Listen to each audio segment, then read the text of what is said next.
Limbuško obrežje na desnem bregu Drave se prebuja. Priprave jedi na žaru v neokrnjeni naravi bodo veseli vsi, ki te možnosti doma nimajo. Poleg druženja ob hrani in pijači si lahko noge ohladite v bližnjem bazenu. Najbolj pogumni pa si lahko najamejo čoln ter se z njim udobno popeljejo po Bresterniškem jezeru navzgor vse do Fale. Trenutno je na voljo 5 čolnov. Stane Šemrov pa opisuje reakcije na prvi čoln, ki so ga sami izdelali. Ljudje, ki so ga opazili, so bili navdušeni in potem je iz tega nastala tudi ideja, zakaj pa ne tudi za druge to delati.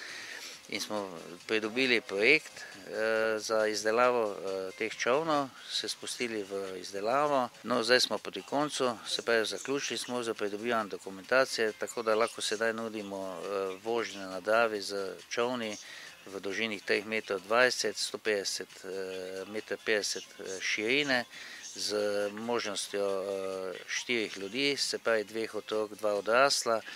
Motor čoln je na električni pogon, neslišen, okolju prijazen. Za varnost so prav tako poskrbeli. Imajo interventni čoln za posredovanje ob morebitnih nezgodah, vsak čoln pa ima sidro ter vesla za uporabo v primeru okvare motorja. Če se stranka odloči za daljše plutje, čoln opremijo še z dodatno baterijo, ki jo uporabnik lahko enostavno sam zamenja. Gostje lahko že danes pridejo uživati v naravi. In kaj vse so še pripravili za obiskovalce? Prostor za sedenje, se pravi za ležanje, za sončenje, badminton, usposobili smo tudi mali bazen, globine nekje 60 cm, se pravi primeren za otroke. Namen imamo postaviti roštilje, ki jih tudi že danes lahko uporabljajo. Kako pa se novinci razumejo z dosedanjimi uporabniki reke Drave, ribiči in veslaškim društvom? Tu je izredno dobro sodelovanje.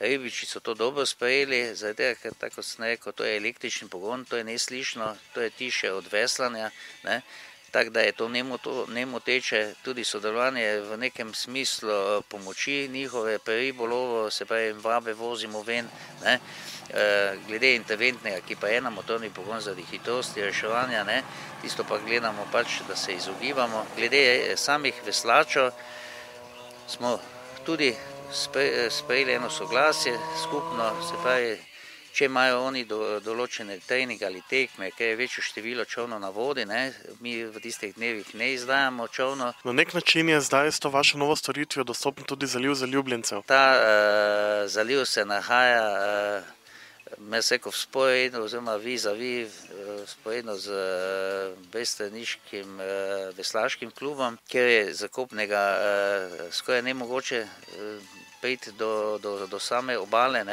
in tam lahko v miru se pod narekovaji pogovarjata 2 zaljubljenca.